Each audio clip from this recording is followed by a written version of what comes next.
Welcome to A Better Conversation, a podcast put on by A Better Texas. Right now, we come to you sort of as A Better Conversation Reacts, our quick reactions to the SD9 race, Senate District 9 race here in Texas and Tarrant County.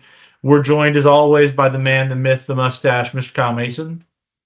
Yes, ready to discuss what is going on in North Tarrant. Who else we got? And to give you the true scoop on what's going on in Tarrant County, we have an insider, Miss Hillary Shepard with Red Brick Road Consulting. How are you doing, Hillary? Good. How are y'all? Doing well. This is your second time on the podcast. You were such a popular guest the first time that we kind of had to bring you back. Well, thanks, guys. I appreciate it. I mean, Kyle monitors the DM, so I don't know if it's backed by popular demand or just backed by viewership, but here we are. But if you wouldn't mind, for folks that weren't around when you were on the podcast last time, would you mind telling our audience a little bit about who you are, the consulting firm that you have, and a bit of your background? Yeah, sure. And I'll read it. I'm sorry, guys. We got a puppy that's new and very much needing attention right now. So she's joining. This is Tia. But yeah, so I've done campaigns for about 7 years now. I was on Congressman Granger's for about 5.5 and helped out with some other races during that time. So now I've done statewide, I've done local from city council and up across the board. And it's given me a lot of insight on how things work in the area. So from Parker County to Tarrant County to, surrounding counties in general. It's given me a lot of insight on where we're at as a party. Well, where we're at immediately is losing a Senate seat in the state of Texas. A Senate seat that, I'm going to be perfectly honest with you, I think a lot of people would have thought unthinkable that this seat would flip. It's Senate District Seat 9, or District 9, and previously it was held by Kelly Hancock, who is now the interim comptroller running for comptroller. So it's an open seat. This is why we had a special election for it. To give a bit of context before we get into what actually happened, in 2022, which is the last time that this seat was up for an election, then Senator Hancock won 60-40, right? 166,000 to 111,000, just absolute smoked, safe red seat. I think that's how everybody looked at that. Hillary, is that sort of fair to say? Absolutely fair to say. Didn't turn out this way this time around. So in Texas, if you have an open vacancy, the governor can call a special election to fill the remainder of the term. So I would kind of say, and correct me if I'm wrong, Hillary, this is somewhat of a symbolic election because, this senator probably isn't going to be voting on any, there's not another session. The next session will happen after the general election. So we'll have another election for the seat later this year. Yep, that's absolutely correct. And it's symbolic in the way that, number one, we almost saw that candidate who just won, outright take the election during the special itself. And then we went to a runoff. And the fact of the matter is, most of the Republican Party locally kept saying, oh, no, we'll be fine. We'll make it through just fine. Nobody expected the spread in which he won.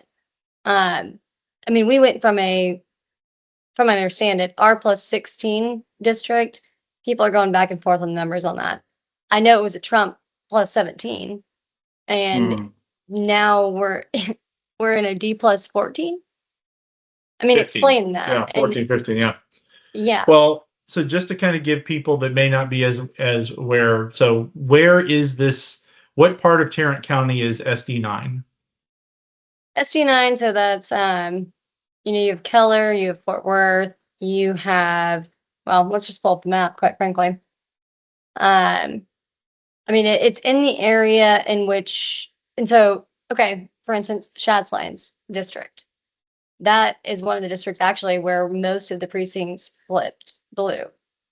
And you saw a lot of them flip even more so as of the results last night.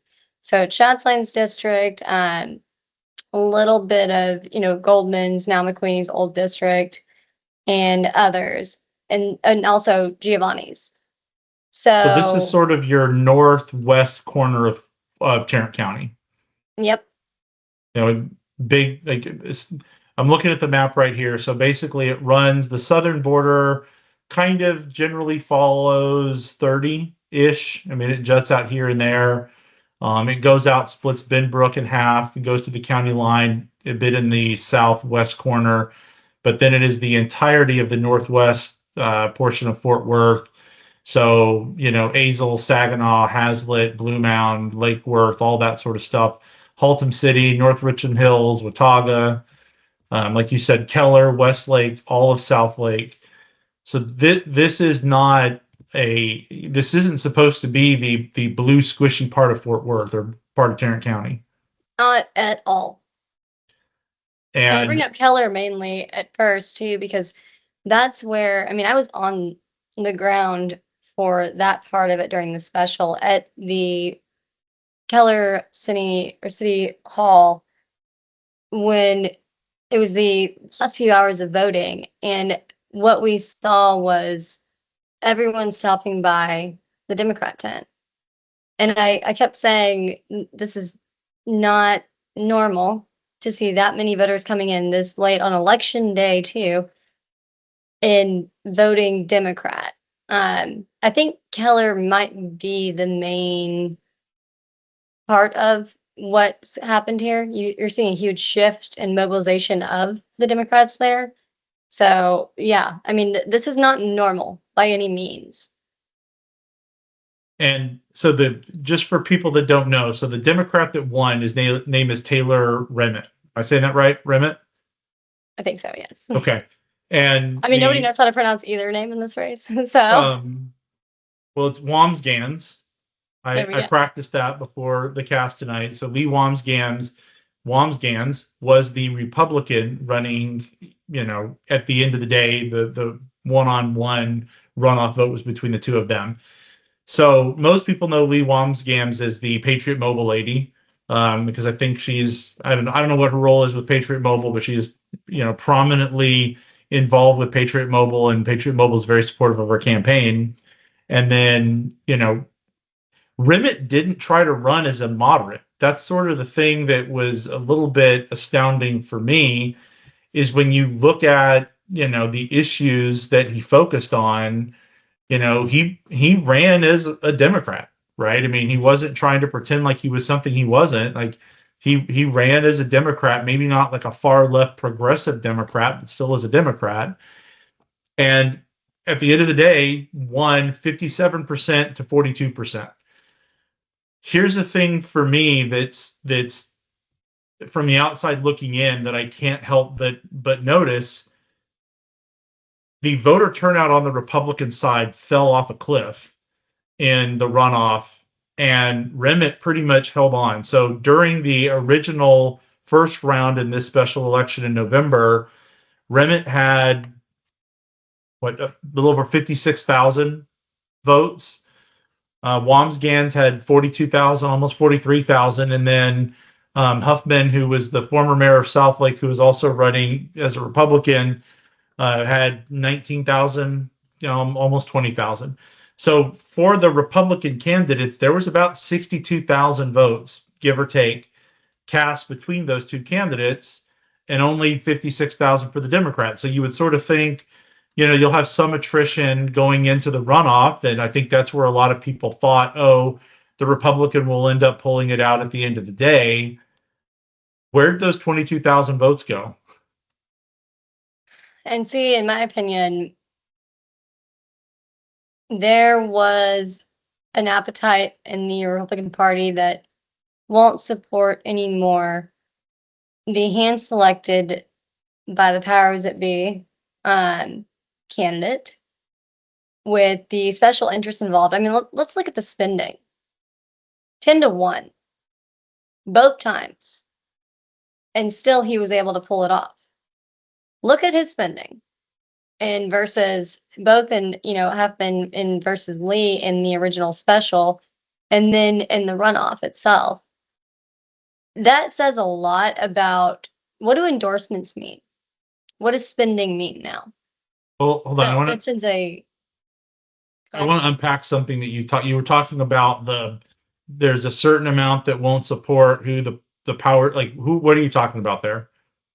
those are what I call the common sense Republicans, where they're done with the hand selected candidates that they didn't choose. It's gotten to a point where it's almost too obvious and in your face on, I mean, Leigh did everything right when you look at a campaign. She was out there, she did the phone banking, the block walking. She had teams out there for her working, but and this one is definitely a special case given the fact that you do have, if we want to go to a lower level on the Patriot Mobile stuff, like you said. So look at the school board elections. I think it was 12 maybe that they flipped back after last cycle. So that's the issue there is we as a party picked, well, not as a party.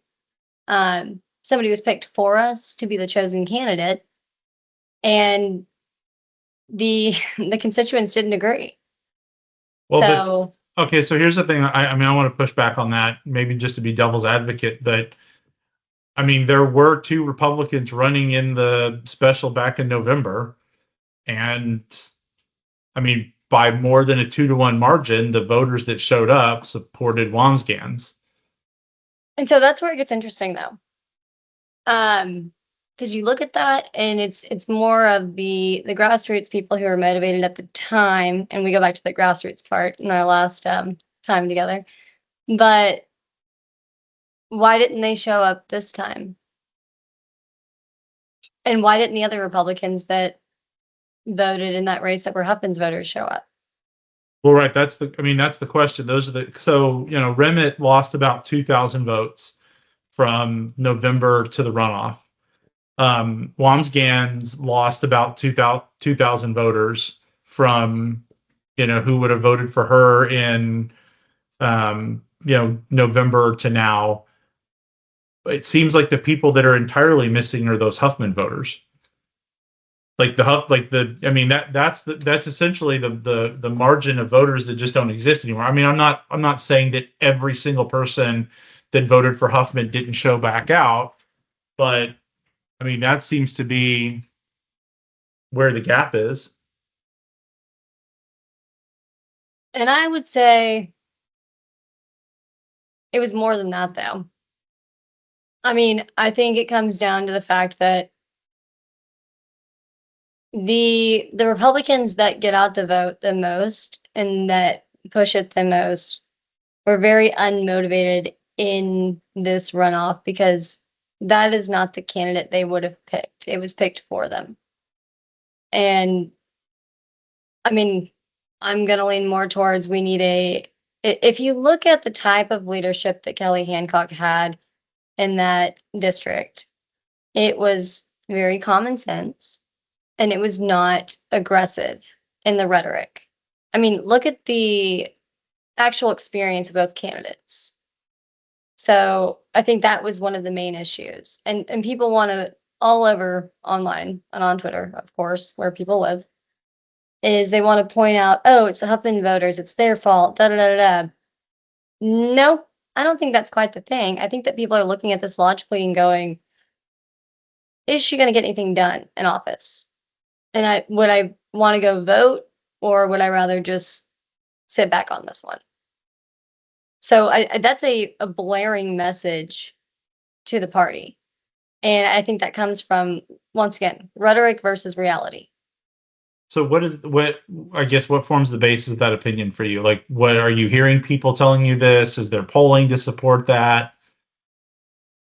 That's what everyone's saying. I mean, I'm not going to talk about polling based off of polling has been used in a lot of these races as a way to prove points. And I think polling can be right, but also very wrong a lot of the time. This is based on my experience on the ground with all of the clubs, organizations, and the people I work with. And that is the bigger issue there is, number one, you have the Patriot Mobile aspect. Number two, I mean, we saw, okay, so I think it still goes back to the bigger part of this, which is you have a power vacuum at the very top in Austin right now. So you have Paxton running for Senate. You have Dan Patrick, who's being rumored to retire. You have Abbott that's being rumored to run for another office. Which, I mean, no opinion there, just that's what is being said.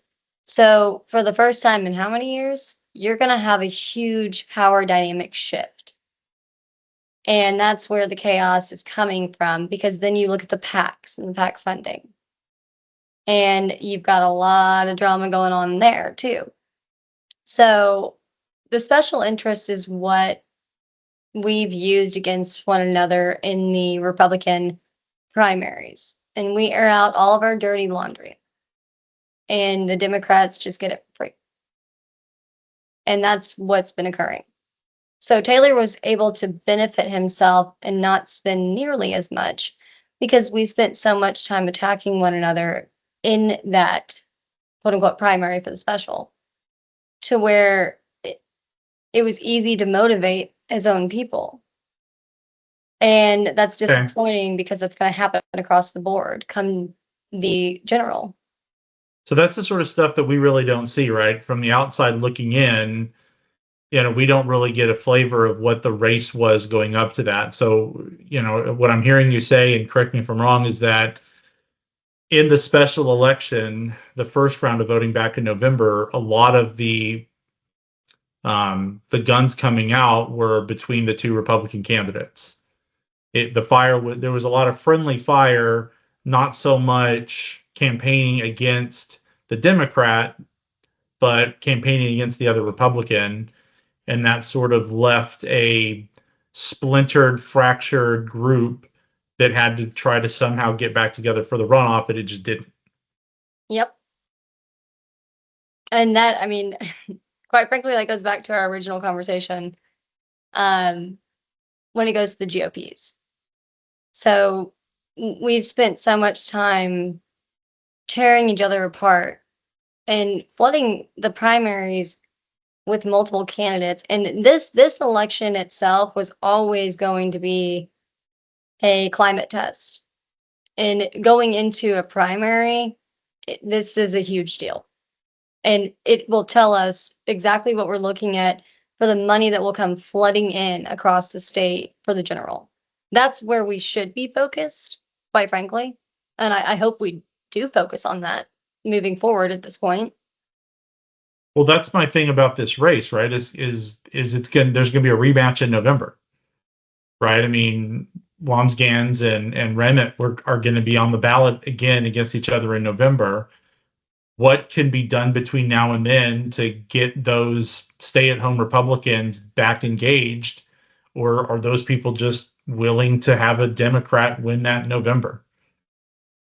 And that's where it gets complicated because, I mean, I don't think they're willing to let a Democrat win. I almost think that the temperature on the ground for me has been, we need a wake-up call. And that's the feeling I got. And looking at this race specifically, I went, I don't think it's going to get pulled off. And I mean, not only did it not happen, but that is a giant spread. I mean, let's just reevaluate. Like, it was Trump plus 17 and now D plus 14. How does that happen? So what needs to happen, and I will say, and I don't think many people know this or understand this. So for Tarrant GOP, the controversial person that was in charge previously is now running for a different position. And we have a new chair, and he has been trying his hardest in the past month, that poor soul, to bring together the factions, to unify, and to actually make the GOP a place of resources, and using our precinct chairs as your group has used them, not use them, but use volunteers to actually help the candidates, give them resources, block walk, phone bank, all of the things. So that's what we have to get back to if we have any hope for how this general is going to go. Yeah, I couldn't help but notice that Beau French decided to opine on X about the low Republican voter turnout. Man, if only he had had some sort of position, maybe if there was some sort of political organization in Tarrant County, maybe like a political party or something that he could have utilized to help motivate Republicans to go out and vote. I felt Wild, You- wild, wild concept. Do you think he should have stayed till after the special election? I think he should have not left in the middle of filing. That would have been helpful. That created a giant mess. But I mean, in my opinion, by design.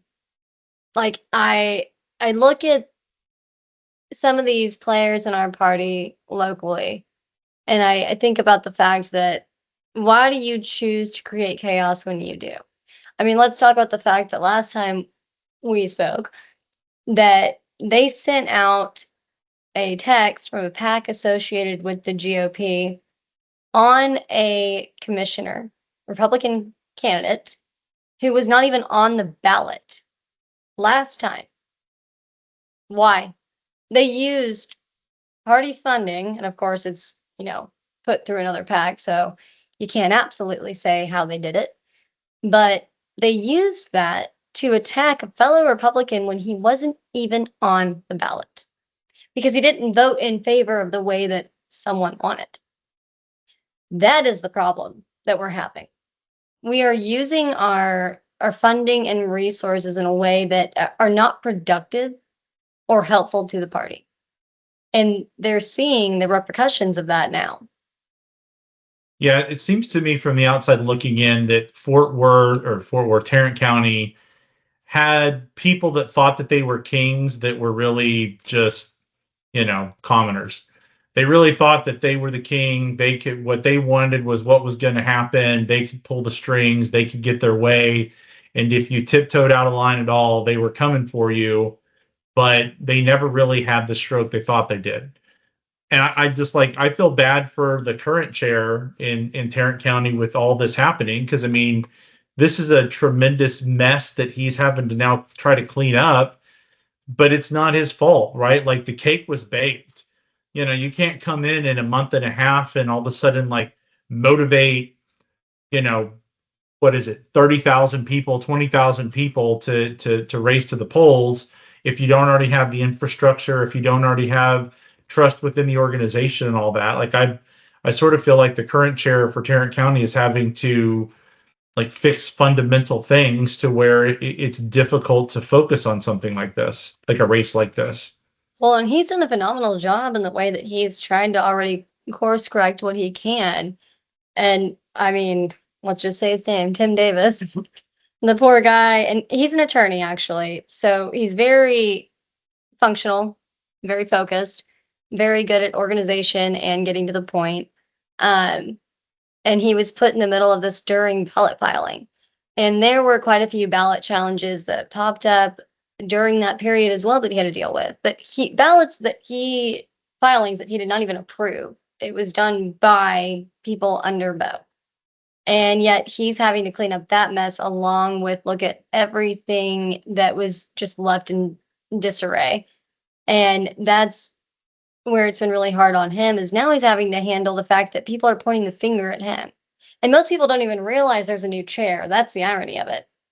And he's doing his best to get it together, but the fact that we're pointing the finger at the new chair, and most people don't even realize there's a new chair, is a problem in itself. I mean, there was a forum yesterday in which Leigh showed up to, and it was questioned by her that there were polling locations that were not allowing people to vote where they were registered to vote. And that's where also my concern went, is instead of focusing on the fact that we didn't get the vote out enough, which is the job of the party, and that is what Tim is actively working on, actually. He's only been in position for, a month and a half, maybe. But not only that, we didn't motivate them, we didn't get out the vote. But let's be real here. There are certain entities that were backing her as a candidate, and they're not like this is the problem with going from Austin down to the local level, is they're not understanding the political climate. And in that area specifically, that was never going to be that area's pick. You can throw as much money and endorsements as you want at it, but this is a clear indicator that does not guarantee a win anymore. Well, the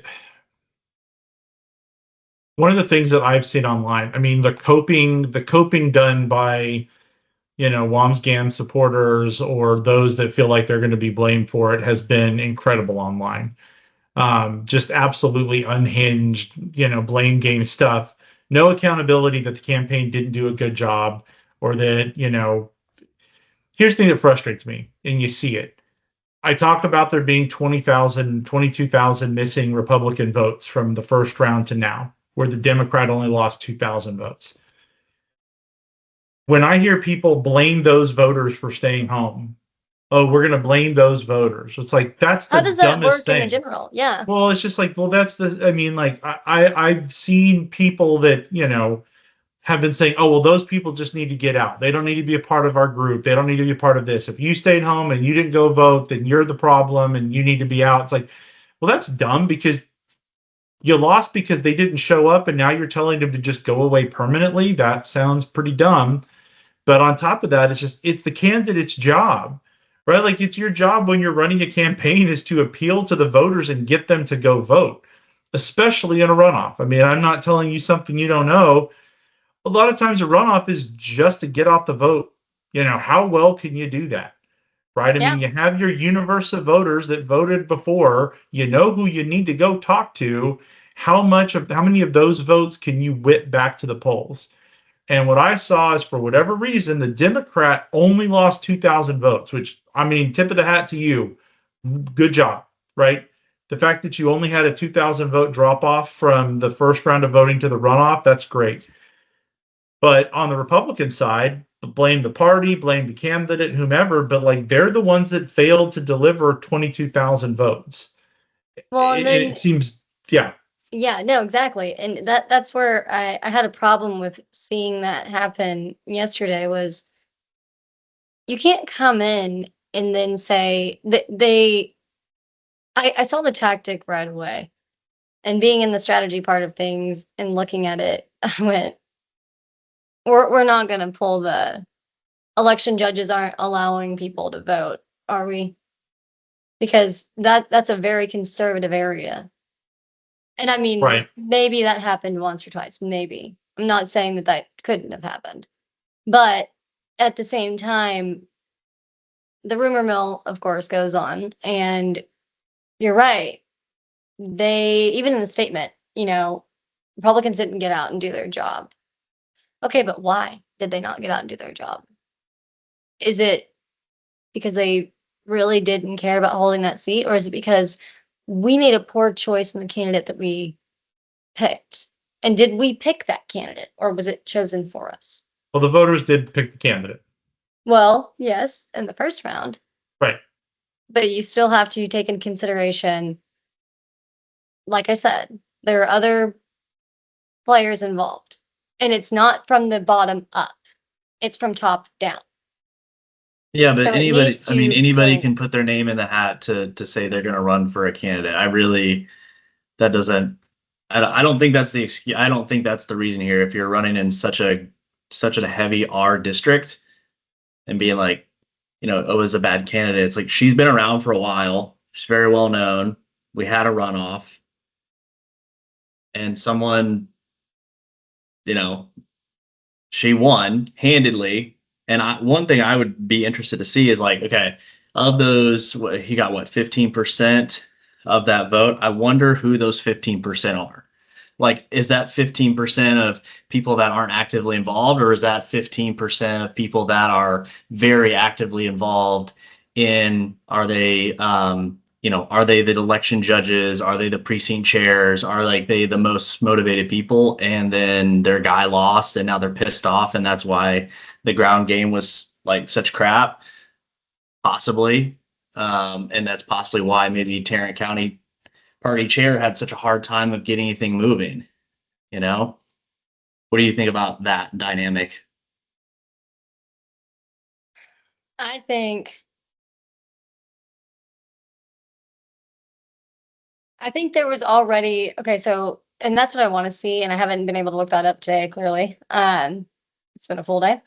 But the swing voters is what I would like to look at, because that's going to be an important aspect to evaluate on this. And if I'm correct, that was a significant amount. But okay, so let me go back to, we're focused on looking at the candidate themselves, but we're not also looking at, and this is more of the inside baseball. So this is more of the things that, voters would not look at. But Sure. this is how people get manipulated. And this is what makes me the most frustrated in this industry, is if you look at the funding aspects between Huffman and Leigh, correct? And you look at just look at the consultant that she had. Look at who was one of her main supporters. And look at the way those endorsements and that avenue translates into what the political climate is on the ground in that area.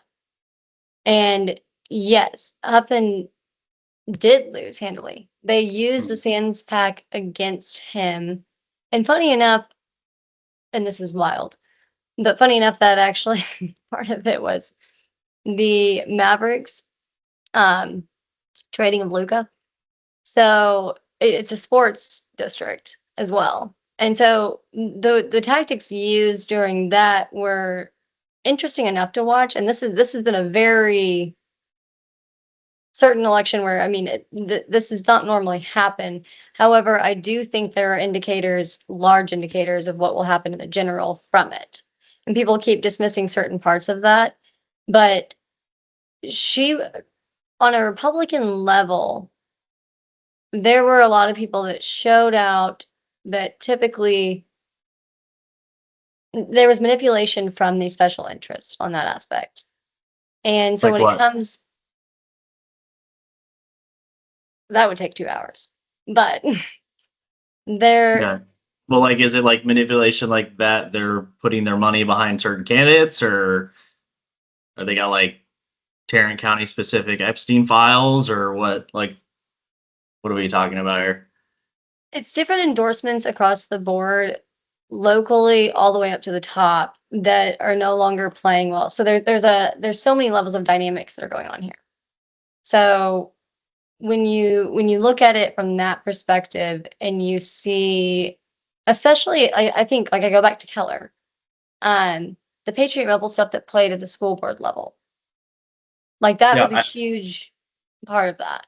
And then So, do you think? So you think that negatively? Because that's what I've been reading. Again, I'm not in Tarrant County, so I really wasn't following this campaign. But from what I've seen, is that her involvement on the school boards, which was like, hey, I've helped place people on school boards, which is great for, a candidate is helping other candidates that you would consider lower than them, right?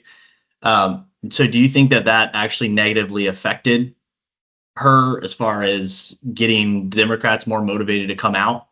yes, Okay. I And, think and that, what, okay, what so was that? Like, what was about the school boards that was negatively affecting her, you think? what it comes down to is and I mean, really across the board. If I'm going to simplify this, and we all know I'm ADHD, so I'm going to go round and round. But what it really comes down to on the most basic level is the rhetoric used so it's rhetoric versus reality. Mm-hmm. And are we getting anything done, or are we just talking about it? And that's what it came down to on the school board. It was all about, which, not that I'm not against the fact that, DEI and all of that should not be such an openly practiced thing, but Mhm.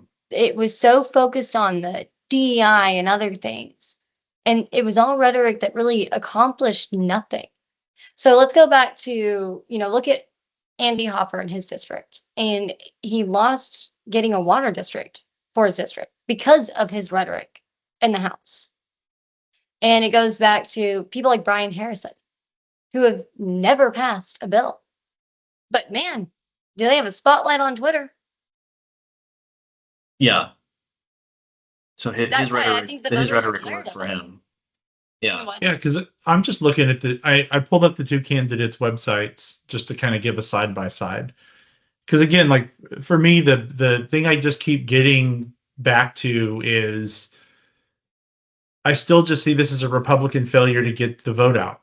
Right. I mean, again, you look at the 2022 election, the same district, and Hancock had 166,000 voters come out. Now, when push came to shove, you basically have your general, you could only muster 40,000. And I'm looking at these two websites, and for this Taylor Rehmet guy, I mean, he's talking about workers' rights, unions, jobs, truly affordable housing, tenant rights, public education, vocational training. I will point out, he specifically talks about fully funding public schools, ending the voucher schemes that drain them. Um, I don't live in Southlake. I don't live in Keller, but I always got the impression that they were very proud of their public schools there. Like that's he's talking about the redistricting things that happened in Texas. I mean, he's hitting on a lot of issues that I don't necessarily see motivating people to turn on him, but these are all like bread and butter points for the Democrats. They're going to motivate them to get their butts out and go vote. And when I look at Lee's, it's defending the Second Amendment. What? I mean, Yeah. I love the Second Amendment. You're right. But that's very important to me. But I don't really know what we're defending the Second Right Amendment against here in the state of Texas. We've got the Trump administration, and we've got, although Trump said some very Second Amendment friendly things lately, but we got a Republican in the White House. We have Republican control of Well, Capitol Hill, and we have Republicans in control of Texas. We have Yeah. constitutional carry. It's a non-issue. Ensure every child has a good education. There is no explanation for what that means, as opposed to like Rehmet had an explanation for all this. Increase homestead exemption, support Texas oil and gas industry. Who is that? Who is getting off the couch to go vote? Oh, this is my chance to support the oil and gas industry. I definitely need to be there. Yes, perfect. Protect Make other women's people sports rich. and private spaces. Like that's important, but I kind of feel like we've done a lot for that. Keep our border secure. Yeah. Again, like I don't support law enforcement. Like her website, to me, there's a lot of like platitudes, but I can see where the political left would have been super motivated to go vote for Taylor and take a seat from the Republicans. But on the Republican side, this seems like a copy paste job of just like the most, hey, this is the, generic Republican candidate talking points. And it just moved nobody. Right. That's my Absolutely. point. It's the rhetoric. I mean, we're not getting with certain members that have proven again and again, and it's kind of funny to look at that after the attempt on censures on so many of our candidates who actually passed so many bills this last cycle. And we had precinct chairs so motivated to attack them and to try and remove them from office. And yet they weren't motivated to move the needle on this. I mean, they all they want to do is create chaos at this point rather than actually solve problems. And the actual constituents are the ones having to deal with the consequences of representatives elected in those districts that cannot get the job done. Like I said, I go back to Annie Hopper, who couldn't get a water district. I mean, that's a crucial issue right now. So I think the tide is turning in that way, and I think the more I mean, back to the basics kind of Republicans, the Reagan types, are Well, going, I mean, I'm also sitting here, again, I'm looking at the website here for Miss Wambsganss, and she's got this endorsement page, which is just a laundry list. And for some reason, it starts with organizations as opposed to like top elected officials, but whatever. And so there's a lot of names on there, like Trump's on there, Governor Abbott's on there, all that sort of stuff. But then when I go to her news page where she actually makes these graphics about endorsements, I don't see President Trump's endorsement on here. I don't see Governor Abbott's endorsement on here. I see a lot of, again, people that are in the same sort of lane like you talked about. I see Alan West. I see Tim O'Hare. I see Ned Schatzline, and I see Dan Patrick. Like, it's weird for me that she's got a graphic that the lieutenant governor endorsed her, but not one that the president and the governor endorsed her. Yeah, maybe just laziness on the webpage side, but yeah, no, I kind mean, of did everybody see the video today of Trump being asked Yeah. about? Yeah, I mean, that's like, like we were talking about earlier. I mean, that's just kind of par for the course. I mean, he's very selective. And I think in this situation, 6 months ago, he said, I'm going to be out there in the midterms. I'm going to, really make sure everyone turns out and vote. Because we do know that Republican voters only really show up heavily during presidential elections. But now I'm more like, the minute this person loses, and I'm sure he threw out the endorsement, he said, oh yeah, R+17. Yeah, I'll put my name out there. What's the risk? Next morning, I'm not involved in that. That's a local campaign. It's Yeah. like, okay, cool.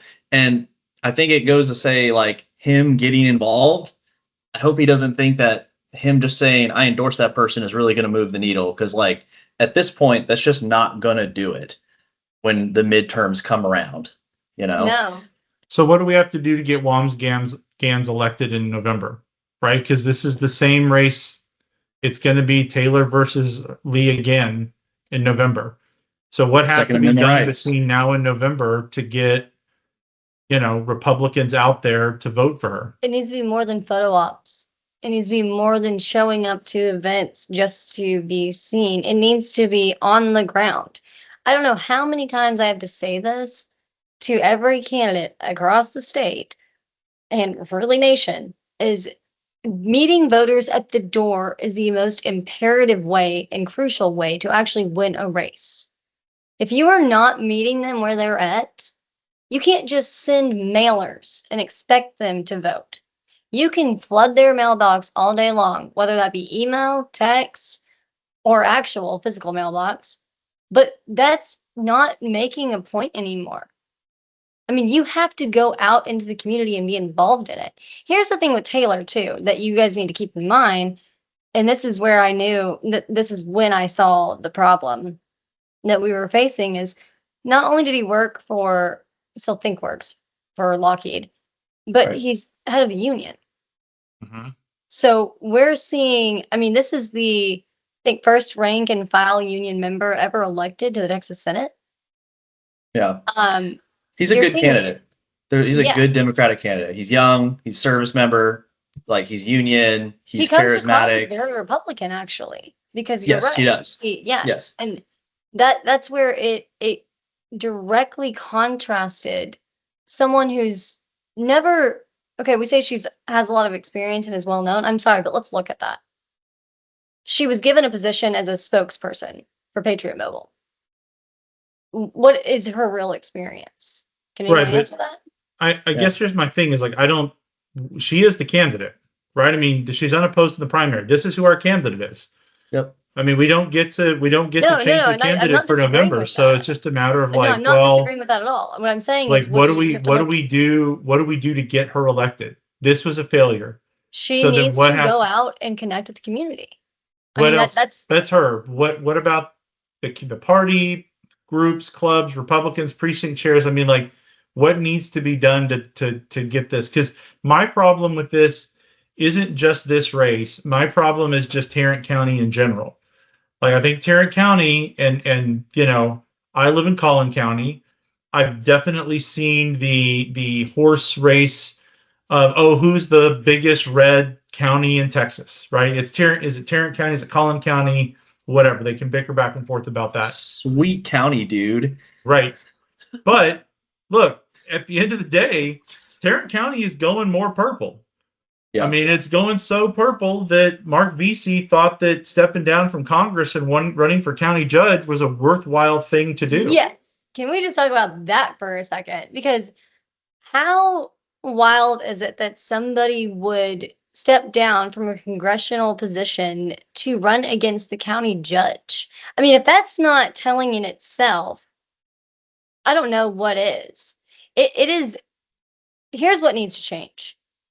It is the rhetoric, the idea that candidates can be spokesmen on Twitter or wherever and send out whatever mail pieces they want, and that wins a race. No, it's not.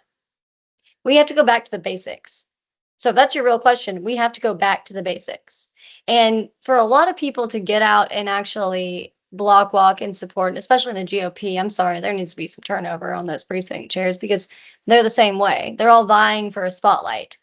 And instead of actually doing what the job entails, which is educating voters, they're too busy trying to, I mean, look at one of them who's now running for commissioner against Tony Tinderholt, who's been one of the biggest voices, Lily.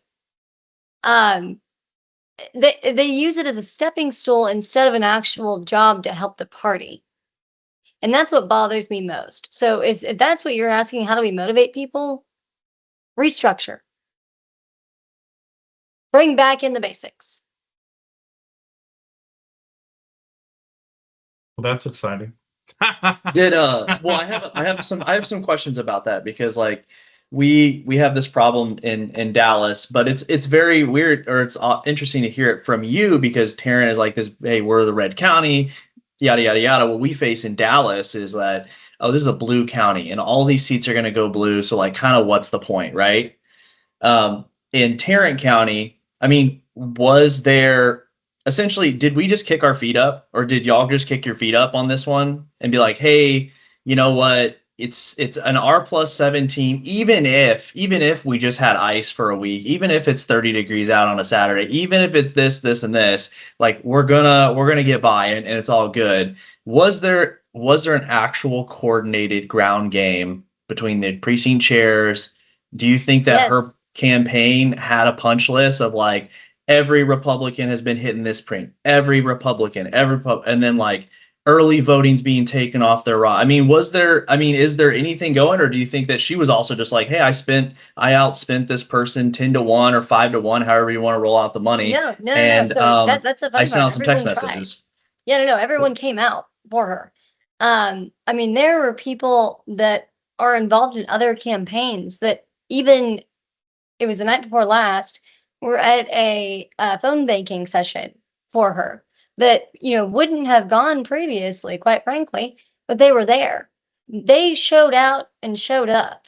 I mean, even the YRs, I know the president came down to Tarrant County and did a giant block walking push. Everyone showed out. So that's why I keep going back to, we can't blame the Republican voters. The appetite wasn't there for this candidate. I'm telling you, it wasn't there. There was so much effort put in to support this candidate that the fact that it was still that giant of a slate and a spread is it's a clear indicator of the appetite. Yeah. I really like what you're saying, and I don't want to throw this next thing out there to kind of be like, oh yeah, that's probably the key issue, but it is something to be said because it is an environment that we're in. Like right now, in the last 2 weeks, the Democratic Party has never been more riled up. They're like a bee's nest that just got knocked over. Hornet's nest, more like yeah, hornet's nest, sure. Oh, you're one of those people, you like, someone says bees and you say, oh no, that's a wasp. That's so annoying. That's so incredibly annoying. Anyways, but I mean, they are the most motivated that they have ever been. And this, unfortunately for her, I mean, she just happened to be standing in the way of the train. But to make it such a swing. But I agree with you. Like, Chris went through the website. Everything that she's talking about is almost completely irrelevant. Other than the school thing, she could have very easily pushed back and be like, okay, well, it's not draining the public coffers. It's $1 billion. I watched some of his ads. His ads were very good. This is draining the public coffers, and it's going to be $7 billion over 5 years. Well, okay, yeah, because it's $1 billion the first year, it's $1.1 billion the second year, it's it just like, yeah, that's out of $90 billion fund every single year for the school. It was like there's no pushback, and then she's out here making ads about, did you know that George Soros is funding his campaign? Dun dun dun. It's like the people in South Lake don't care about that. No. Tell her they do don't. not care about George Soros. I think they're going to try to get a loan from him or something. I mean, that's where the messaging is so off brand because, like I said, it goes back to the disconnect with who's running the campaigns and what, like, I go back to local appetite or what they care about, because that's what's so frustrating is that the issues that are actually important to them are not being addressed. And the more that people that are elected don't actually move the needle or pass policy or legislation that actually helps the constituents, the angrier they're getting. That's what we saw in that area. Like, I go back to Schatzline's district. I mean, what meaningful policy for his district did he pass? I have no idea. That should be a clear indicator right there. I have no And idea. then- I have no idea. I mean, I'm just looking at her most recent spending, and I mean, Oh, that's the other aspect of it too, is spending money improperly. I mean, she spent $165,000 on door knocking. Paid door knocking, but not by Yeah. her. I understand that she's not doing it. I'm just saying that, like, How much was it? $165,000. I mean, when you start looking at what was spent for print media or for mailers and digital media, she spent way more on that. Like $300,000-$400,000 on that stuff. I mean, that's where the big bulk of a lot of this stuff was. Lots and lots of money on digital ads. I assume that's a lot of the OTT, like TV ad, or like YouTube video ads and streaming service ads and stuff like that. But yeah, I mean, that's just I mean, just looking even at her, this is not total. This is just literally the down the stretch pre-election runoff. She spent $736,000 down the stretch. And he spent crazy. Not much. She spent $18 per vote that she got in the runoff, and that's just this one reporting. That's not her whole all of the money that she spent. I mean, that's the thing when you look at it, like you have to, to your point, Hillary, almost as a necessity, go back to basics, because that's just a fundamental failure. I mean, generally it's what you want to see someone in front of the, 10 to 15 times. Well, if you're paying $18 per vote you're definitely getting the candidate's name in front of people 10 to 15 times. So how is it that you have this well propped up, endorsed by literally everyone?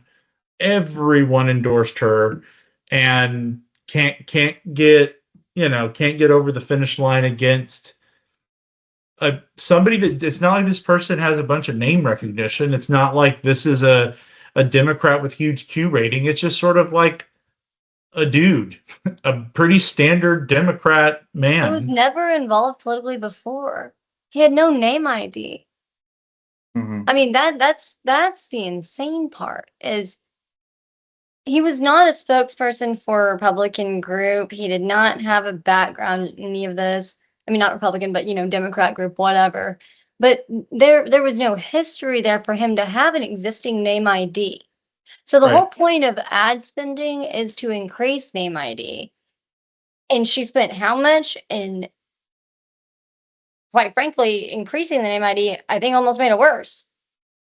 So explain that to me. Yeah, I mean that's the fact that you spend. I mean, again, the fact that for the runoff, not total, but just for the runoff, you've got $736,000 of spend, and can't pull it off is just like, yeah, what is happening? Like we have to take this. The thing that worries me, the thing that worries me is all the copium that I've seen flowing around about this race, where it's like, oh, it'll be different in November, and oh, special elections are just weird, and it's the voters' fault for not showing up, but they'll be there in November. Because I mean, you can make that argument easily, right? Oh, it's a state senate race. Most people don't know who their state senator is, but once the midterm is here, and all of a sudden you've got a senate race at the top of the ticket and you've got the governor's race on the ticket, then you'll get more people that'll show up to vote, and they'll just click that R as they work their way down the ballot, right? I mean, that's the copium that I see everybody doing right now. But based on the money that's spent in this supposedly safe seat, I mean, and again, just to talk about it being a safe seat, I went back and looked at 2018, right? Which same Senate district, different map, right? This is pre-redistricting. Back then, Kelly Hancock was winning 54 to 46, right? So a comfortable win, but not, a total blowout. After redistricting, it got drawn so much safer that it's a 60-40 race in a midterm, right? Not even a presidential election. It's drawn so much safer that it's a 60-40. And we lose that safer in this special election. Like, I think you're right. You have to go back to like base principles, and the campaign should be like soberly looking at this and going back from scratch and say, okay, we basically have to re-engage because this candidate's been rejected. We put her in front of everybody. I mean, this literally candidate's been everyone. rejected. Like every single Republican came out in favor, even if like I could tell some of those, and that's just from afar, but some of those endorsements certainly don't align quite with that faction. And they still came out in support. She was at every event. She was put in front of every person. She was given every endorsement. I mean, there were people pushing their voters, their supporters, and having them go door to door, having them phone bank. And What about Hoffman's got people? I mean, we say we're saying you can't blame the voter. And when I say that, I don't know what you guys are thinking, but when I say, I just think of like the generic Republican voter. I'm not saying someone that like shows up to all the events and is a precinct chair and, is on X with all the drama. I mean, do you think that his people showed up, or how was he in this entire thing? Did he, do an honorable, hey, okay, let's get, like, I lost, let's get right to it, let's get your seat? Like, how was he behaving? I mean, from what I understand, he was very civil about this, and he did push his people. He knew that it needed to be kept Republican. His respect is to the legacy of Kelly Hancock. And that is the most important part, is he was a very honorable candidate in the fact that no matter what, it needs to stay Republican. So I don't think in any way he kept back voters. I think they saw what was done to him through those certain attacks, and I think they decided to stay back. I think that's what happened. But I know for a fact he made an effort to push on her behalf. So that's what frustrates me, is no matter how many people went out on her defense, the voters knew the truth. And don't get me wrong, there are election cycles that I've talked with Chris over here, and he gets mad because I say, man, sometimes voters are just goldfish. They'll hear things and they forget it 30 seconds later. But I see the tide turning quite a bit on the fact that they're paying attention a lot more, at least in Tarrant County, because the games have become so real and in their face, because consequences are so real on when we lose things because our representatives can't get it through and pass the finish line. So it's become a lot more aggressive in the fact of the matter that we're recognizing who does what and how they do it. So, people have pointed the finger at Huffman. She herself pointed the finger at election judges. And then the finger's been pointed at the voters. No, I think it was a matter of the fact that nobody had the appetite for a candidate like that. They don't want, especially in a district that is so important, they don't want a candidate that might go in there and just not get anything done. And I don't know if Taylor will get anything done either. I mean, we want to keep it Republican, clearly. But this falls back on the party dynamic all the way up to leadership in general, in my opinion. Well, and this is the fear, right? I mean, this is sort of what you see happening when a party becomes too insular. Because Wambsganss can go win the first round and have that big solid block of Republicans that are hardcore red-blooded. I'm a Republican, I'm an activist, this is what I'm doing. The people that call other people rhinos get that big solid block, but that block is no longer big enough to win in the general. Mhm. And if it's not big enough to win in the general in Northwest Tarrant County, then that's a big statewide problem when you start looking at the Senate race. That's right? terrifying. You start looking at like, okay, well, we have these candidates that really specifically just have a disdain for moderates. I mean, and you hear it all the time. They don't want moderates. The rhinos, those are the real enemies. I mean, you saw that stuff happen in Dallas County. You saw that stuff happen statewide with all this censure crap. I mean, my goodness, if the previous county party chair in Tarrant County had spent more time building the Republican base as opposed to trying to censure elected officials. But that's what I worry. I mean, this is sort of if you want to be, the sky is falling, this race is exactly what that looks like. You've got that solid 40% that's going to get you the Republican nomination every time. It's going to get you through the primary every time. But then when you get into a general, it has no ability to attract voters outside of its own, echo chamber. Nope. And those swing voters will they will make the decision. And that's the problem we're looking at is, and I get that's why people say close the primaries, but nothing's gonna help this. But the closing the primaries just makes that problem worse. Yeah, exactly. But you close the problem and you further empower the echo chamber. Yep. We are living exactly in echo chamber and then siloing off groups. And that's my biggest frustration is how can they, like, even looking at the tweets and the way people are, as Kyle said, coping and defending. How are you not able to look in the mirror of reality and see what really happened here? You can point the finger all day long, but really our party itself needs to take a long, hard look at the dynamics we've created, the problems we've created, and fix it. That's all that has to happen. It's almost, it goes back to psychology. It's just self-awareness and just analyzing, where did I go wrong or right? And how do we correct this? But instead of course correcting, everybody wants to point the finger. That's not going to get us anywhere. And I'm very concerned come November. In fact, I think the results of this could impact, it could trickle down to quite a few races.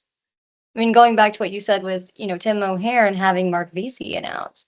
Thank God he dropped out of that one, but since when would a congressman decide to run as county judge? And that highlights too just how important Tarrant County is, but it should highlight especially how important it is to the Democrats and the DNC and the George Soros types. They're going to flood this area with money come November.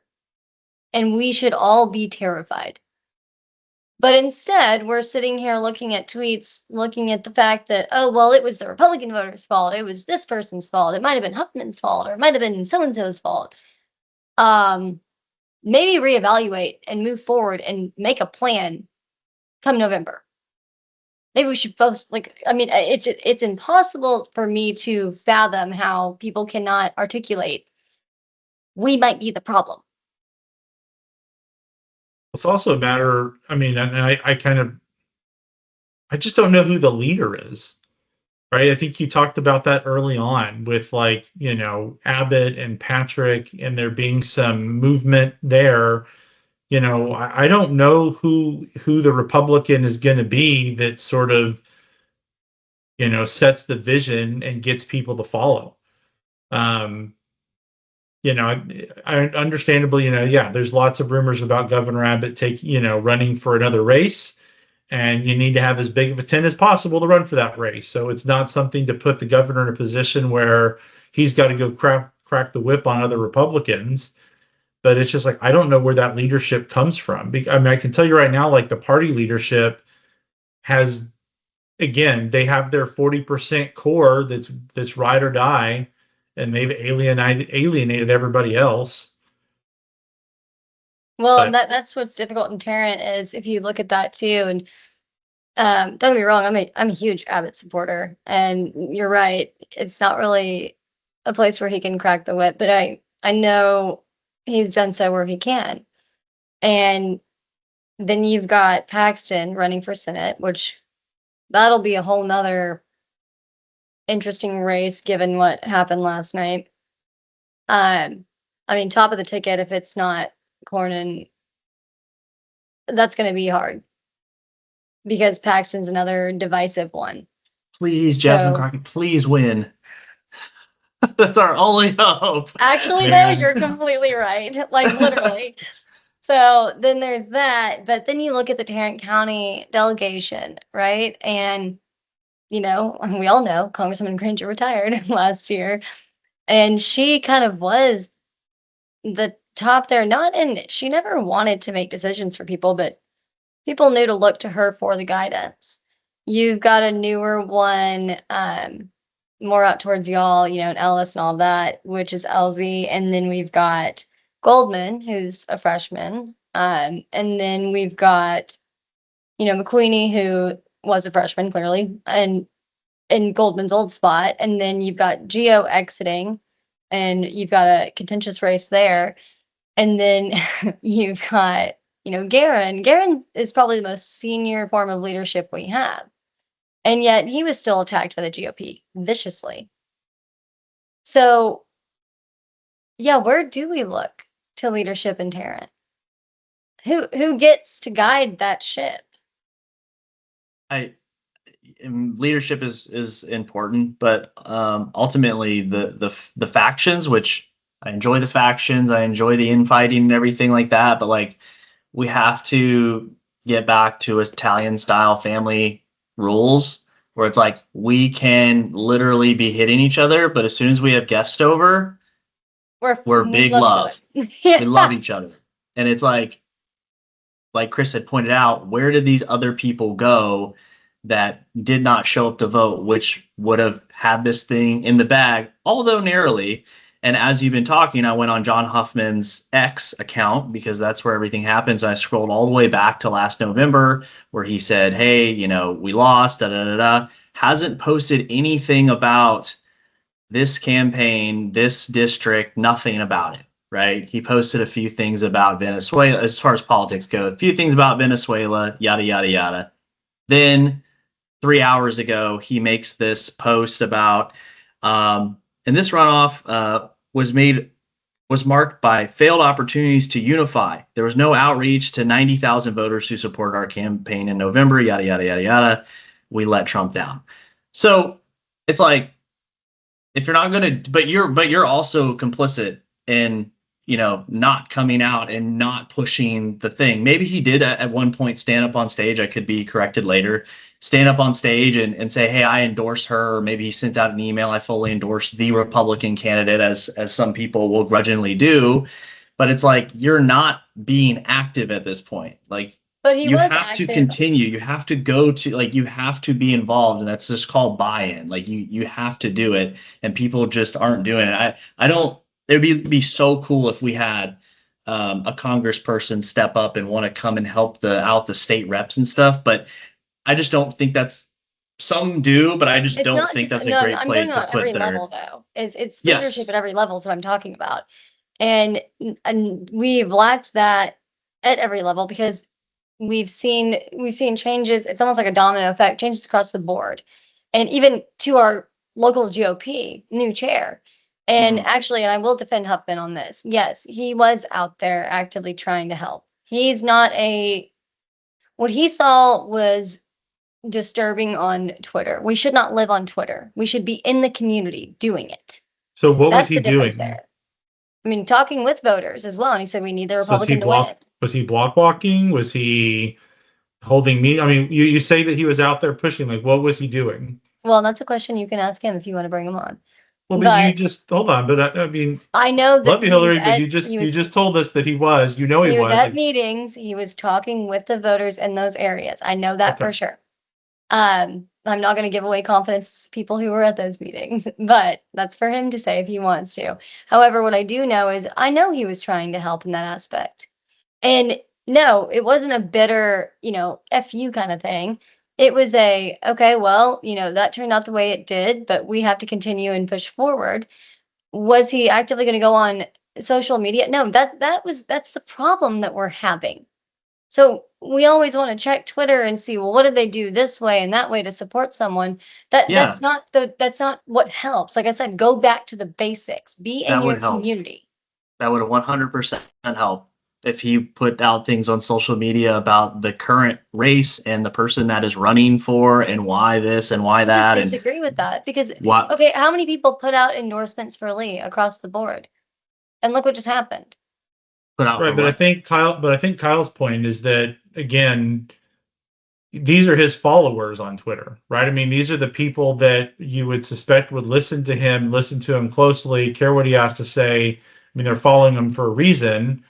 If he's more vocal on there, does that motivate more of those people to go, to your point, there were like, because what you had said No. at the start of the call or the start of the podcast was, well, you had a lot of these like activist type people that just sat it out, right? A lot of these people that were, like you're Well, saying no. that Okay, the so let's go candidate back and forth between. advocating or pleading with them to get out and put the same effort they would into his campaign, into her campaign, wouldn't have mattered.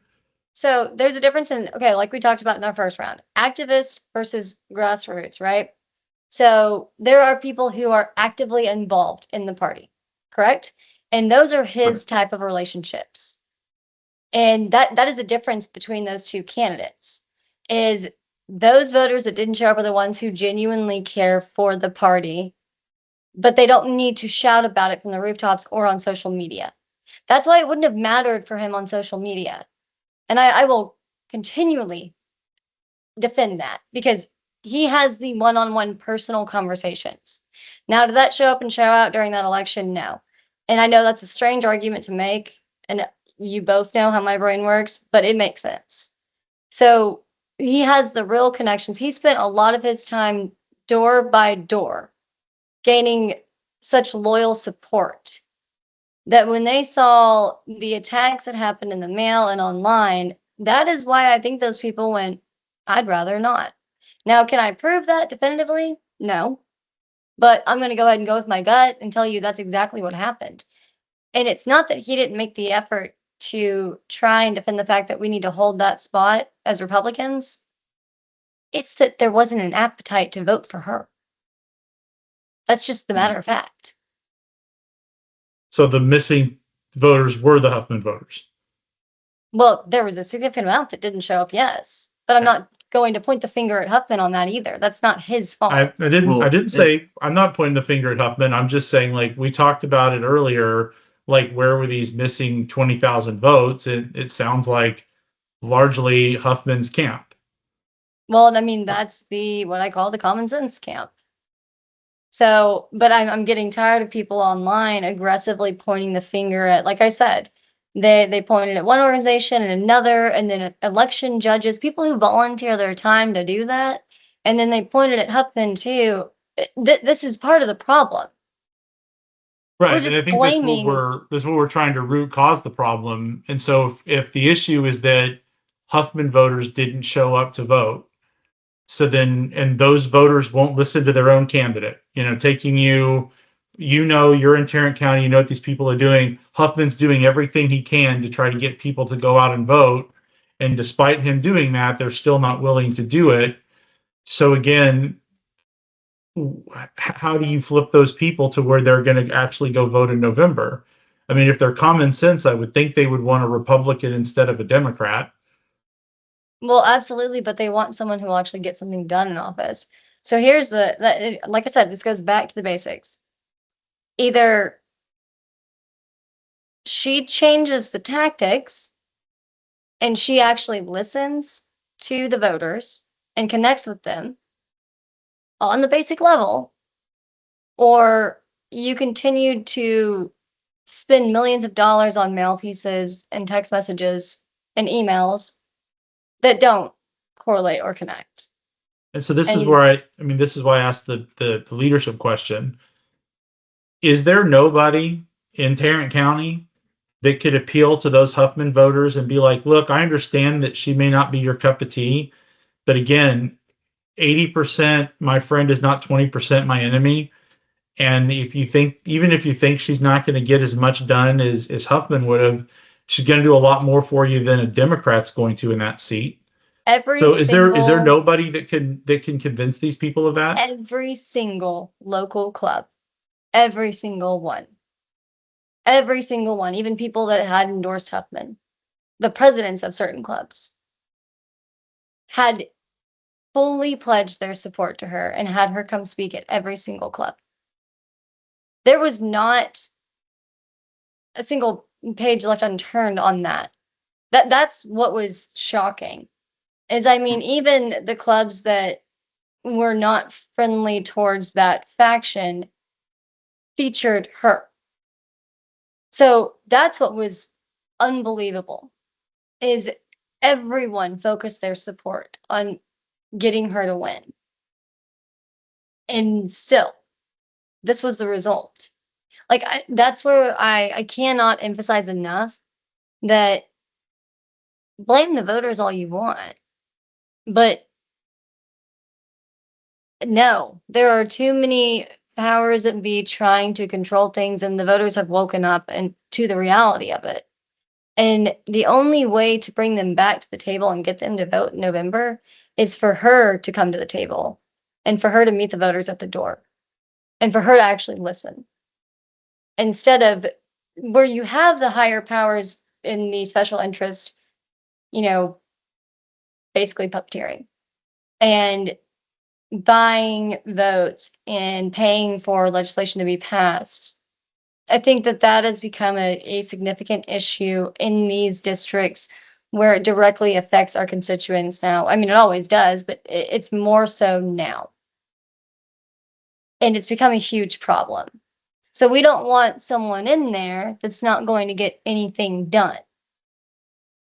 Look at, I go back to Harrison and even Chadsline. Google it. What legislation do they pass that changed anything for their districts? Right, and I get that, and we'll have there'll be primaries to decide what's going to happen, at least for Harrison. I guess again, but this is where I go back to this particular race, is that there is no primary. She's the candidate. That's what's shocking about this one. Right, but I'm saying she is the candidate. So, again, I'm trying to find a path to victory in 9. I want Leigh to win in November. I want her to take and hold on to that seat and go to Austin and do a great job. Prove to people that don't think that she could do it wrong, whatever the case may be. But the thing is in a bit of almost the hopelessness that I'm getting from you is, it's like, well, there's nobody that, Huffman's voters wouldn't even listen to him to go vote for her. And if that's the case, and there's nobody in Tarrant County that can have an influence on these people that have just turned their back on her, then it's hard to have any sort of hope for November. Well, that's what really upset me yesterday was when people started turning on our, like, that's why I'm getting extremely defensive of anybody that is having a finger pointed at them, because turning on our own has become the problem. Yeah, So you but want to blame Hillary, the voters. it's someone like at some point there was things that went wrong, and like you No, have there to are point things them that out. went You literally wrong. have to be like, that was a wrong thing to do, or someone has to be held accountable, or things have to be held accountable, or the lack of a plan has to be held accountable. After General bitching November, about it yes. online, I totally get is not a productive thing, but like it's okay for people to be like, hey, like I noticed this, or like, I don't think that Well, your okay, so voters did show up or here's something. the benefit of having, Tim as the new chair. So Tim actually does have a real plan on actually using our precinct chairs in a way that they block walk. We phone bank. He wants to bring everyone to the table. He wants consultants. He wants a fundraising plan. He's actively already hitting on that. Unfortunately for this race, he was only in for a couple of weeks, and Hmm. there wasn't. I mean, he tried his hardest on that. I think he was actually speaking at the victory party is what it was called last night, but unfortunately that didn't happen. So there is people that are in place trying very hard. I'm not trying to sound hopeless on the aspect. I'm just frustrated that we all did do everything we could to get out the vote on this one. I mean, it's at the end of the day too, whether or not there's a certain faction of the party that agrees with her as a candidate, what they do care the most about, and really this is what it goes back to, is the loyalty to Kelly Hancock and the legacy of him.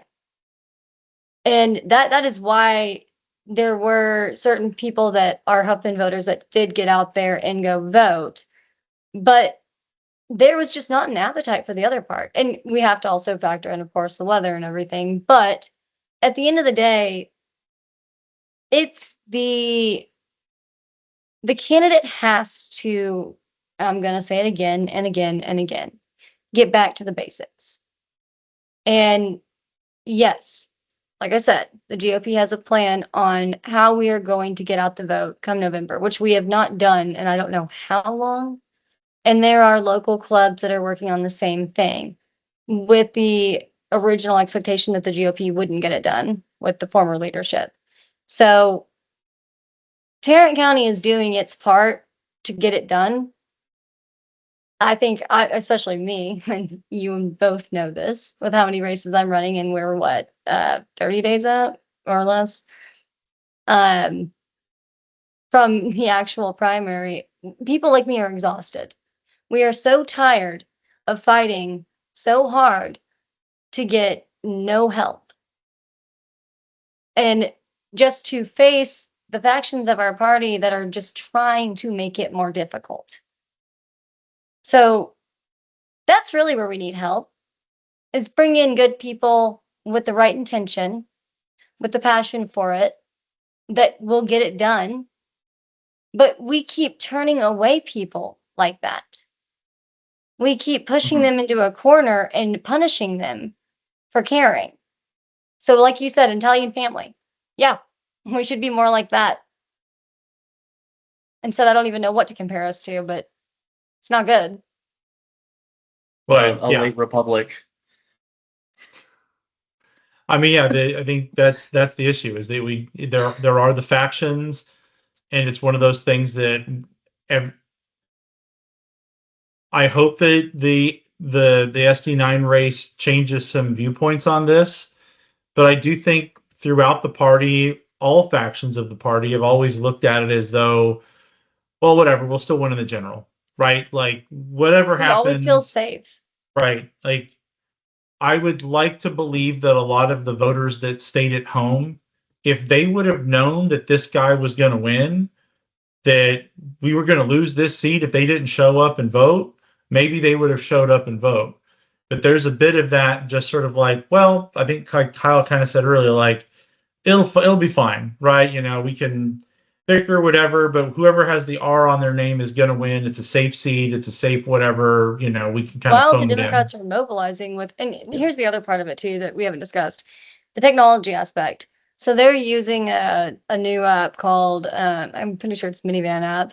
And the other thing that we should really plug So one on ICE is using too.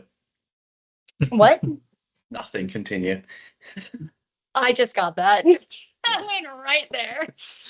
Oh my God, Kyle. Jesus. So they are, and like, look back at Act Blue versus Win Red, which I'm pretty sure the same guy did both, funny enough. And I think he sold it, or Win Red at least. But the technology part of mobilizing their voters is drastically different from how we've done it. And that's where I'm still shocked that a lot of clubs and candidates don't know about the Abbott Impact app. So on his app, you can download all of your contacts into the app once you download the app itself, and it will tell you which of your contacts and friends are registered voters and whether or not they voted, and it updates daily. And it allows you to send a group text as if it were an individual one as well, to say, hey, get out there and vote. So that's another part of, you're asking what we're going to do to really change things or make sure we keep our spots. Well, there's another aspect of the technology part we need to catch up on our side. And the mobilization of our voters, we need to catch up on as well, instead of just dividing them.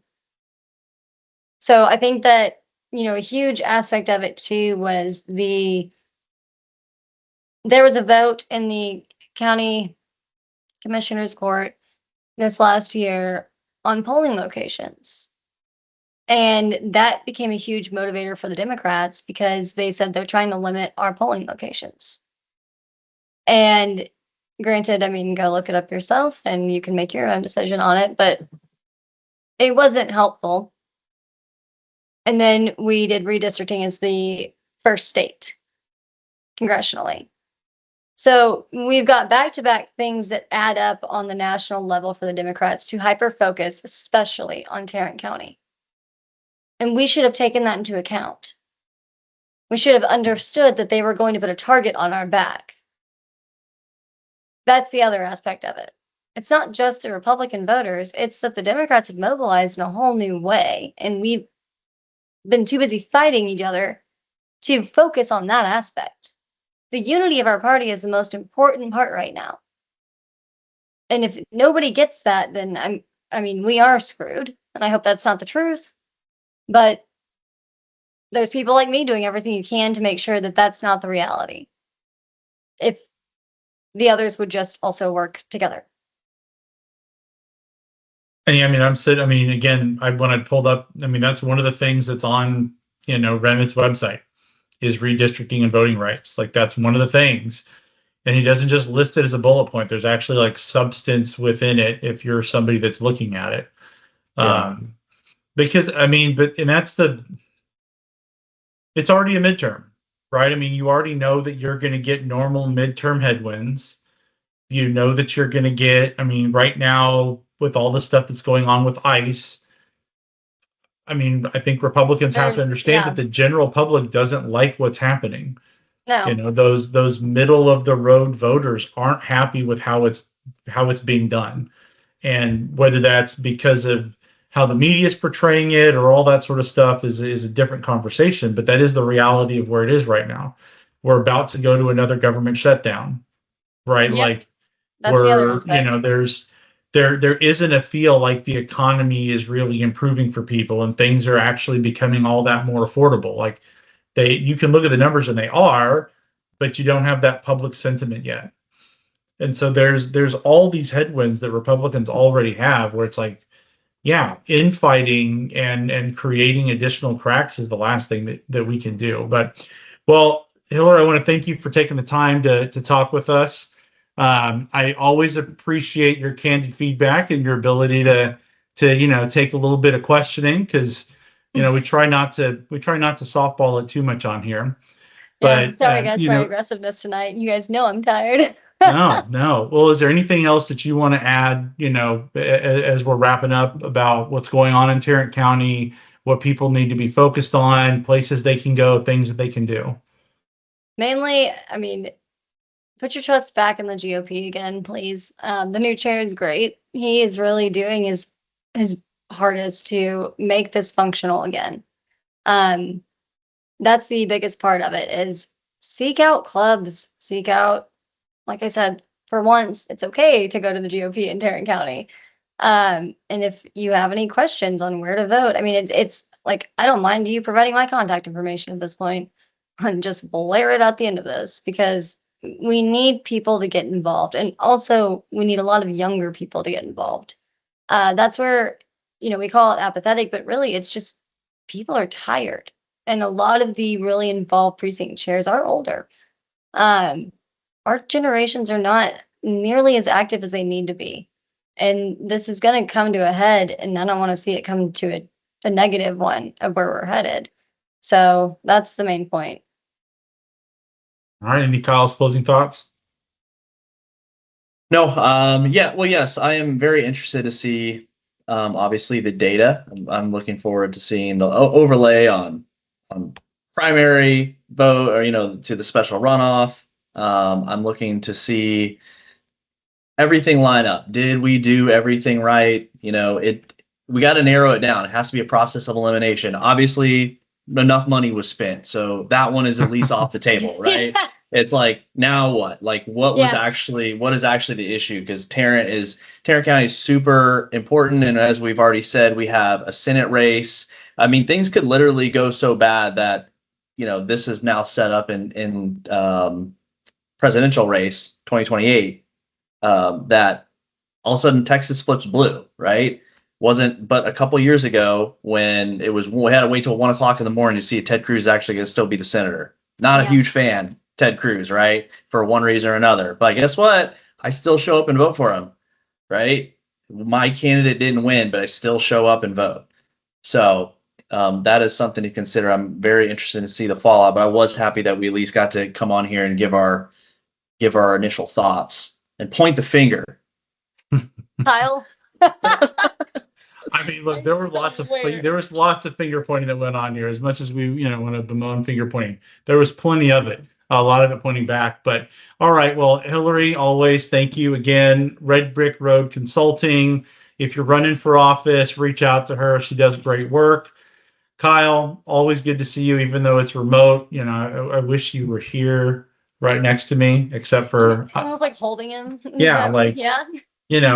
But anyway, thanks everybody for watching. Again, follow us on Instagram, follow us on we're not really on X, but follow us on Facebook, YouTube, A Better Conversation, A Better Texas on Instagram, A Better Texas on Facebook.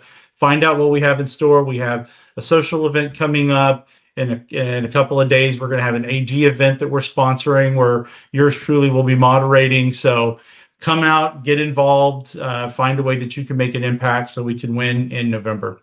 Thanks. Perfect. Thanks, guys.